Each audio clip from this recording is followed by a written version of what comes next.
Shana Tova. You can follow the text in the handouts that you have there. For 3 years, the school of Shammai and the school of Hillel disagreed. These said the halacha, meaning Jewish law, is in accordance with our opinion.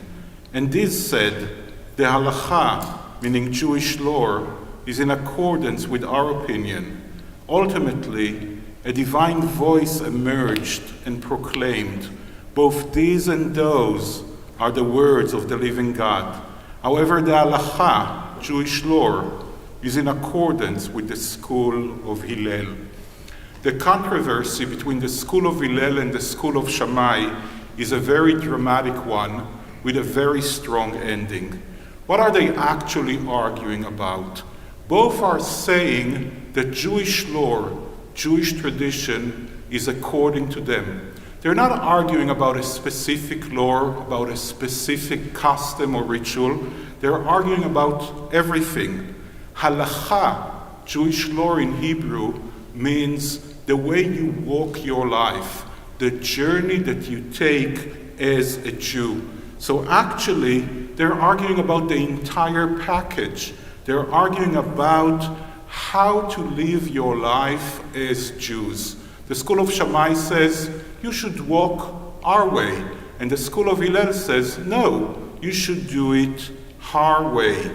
Halacha means to answer God's call. Jewish law means that you live your life according to what God wants you to do. So they're actually arguing about what does God wants from you.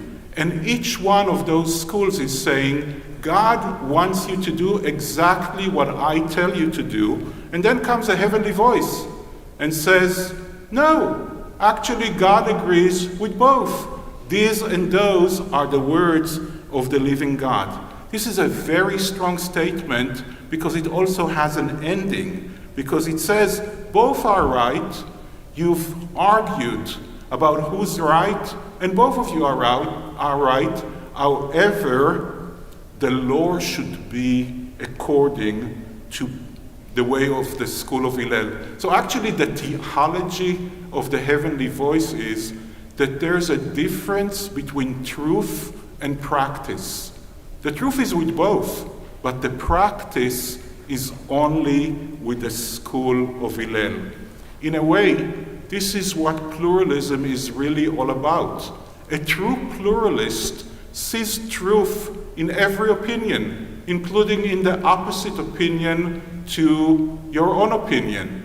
Having said that, you need to choose a practice. So as a pluralist, you don't say that the other side is wrong. You just say, I decided to live my life otherwise. Why was the school of Hillel chosen? There are two reasons. The first one is, since both these and those are the words of the living God, why were the school of Hillel privileged to have the halacha established in accordance with their opinion? The reason is that they were agreeable and forbearing. So the first reason is they're nicer people. And actually, when you think about it, in life, it's a pretty good reason to walk with those who are better human beings. But the second reason is a much more important and relevant reason. It says the following: they would teach both their own statements and the statements of the school of Shammai. Moreover, they prioritize the statements of the school of Shammai to their own statements. What does that actually mean? There's the school of Shammai where you only listen to the opinions of Shammai. You hear the same words over and over again.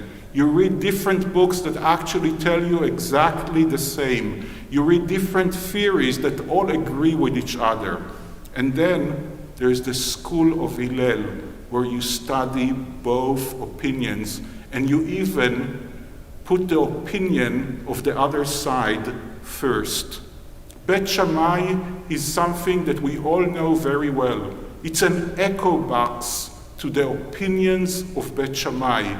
It's like listening to the radio that only tells you the news that you want to hear, reading the op-eds that only echo your own opinion, going on Facebook and only reading what people that exactly agree with you are saying. The School of Hillel is an antidote against echo boxes. First, they teach the opinions of the other side. And actually, we know that they bring the best arguments of the other side. How do we know that? Because in rabbinical literature, there are hundreds of examples that the students of Hillel actually change their minds after hearing what the students of Shammai have to say.